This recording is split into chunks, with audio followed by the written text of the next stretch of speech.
செங்கோட்டையன் என்பவர் தமிழ்நாட்டைச் சேர்ந்த அரசியல்வாதி மற்றும் அனைத்திந்திய அண்ணா திராவிட முன்னேற்றக் கழகத்தின் மூத்த தலைவர்களில் ஒருவராக இருந்தவர்.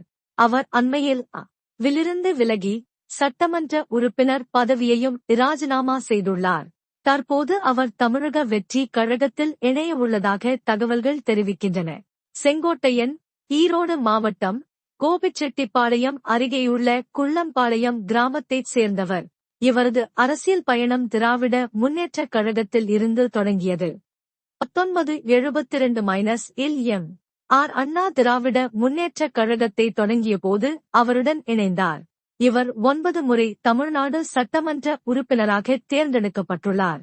முதல் முறையாக 1977-இல் சத்தியமங்கலம் தொகுதியில் போட்டியிட்டு வெற்றி பெற்றார். அதன் பிறகு 8 முறை கோபிச்செட்டிப்பாளையம் தொகுதியிலிருந்து தேர்ந்தெடுக்கப்பட்டார். இந்த தொகுதியில் அதிக முறை வெற்றி பெற்ற சாதனையாளராக திகழ்கிறார். ஆட்சியில் இவர் பல்வேறு முக்கிய துறைகளான வனத்துறை அமைச்சர், போக்குவரத்துத் துறை அமைச்சர், விவசாயத்துறை அமைச்சர், தகவல் தொழில்நுட்பத்துறை அமைச்சர், வருவாய்த்துறை அமைச்சர், பள்ளிக் கல்வித்துறை அமைச்சர் ஆகிய துறைகளில் பதவி வகித்தார். இவர் எம்.ஆரின் விசுவாசமான தொண்டராகவும் அவரது சுற்றுப்பயண திட்டங்களை வகுத்துக் கொடுக்கும் தரகர்த்தர்களில் ஒருவராகவும் இருந்தார். ஜெயலலிதா காலத்தில் கட்சி ஜானகி அணி, ஜெயலலிதா அணி என பிரிந்திருந்த போது இவர் ஜெயலலிதா அணி சார்பில் சேவல் சின்னத்தில் போட்டியிட்டு வெற்றி பெற்றார். ஜெயலலிதாவின் மீதும் கட்சியின் மீதும் விசுவாசம் கொண்டவராக திகழ்ந்தார்.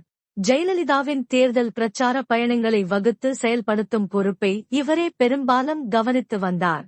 இவரின் அரசியல் ஆளுமை கொங்கு மண்டலத்தில் வலிமையானதாக கருதப்படுகிறது. அண்மையில் கவில் இருந்து விலகி சட்டமன்ற உறுப்பினர் பதவியையும் ராஜினாமா செய்தார். இன்று அவர் நடிகர் விஜய் தொடங்கியுள்ள தமிழக வெற்றி கழகத்தில் விஜய் முன்னிலையில் இணைந்தார். இது தமிழக அரசியல் வட்டாரத்தில் பரபரப்பை ஏற்படுத்தியுள்ளது.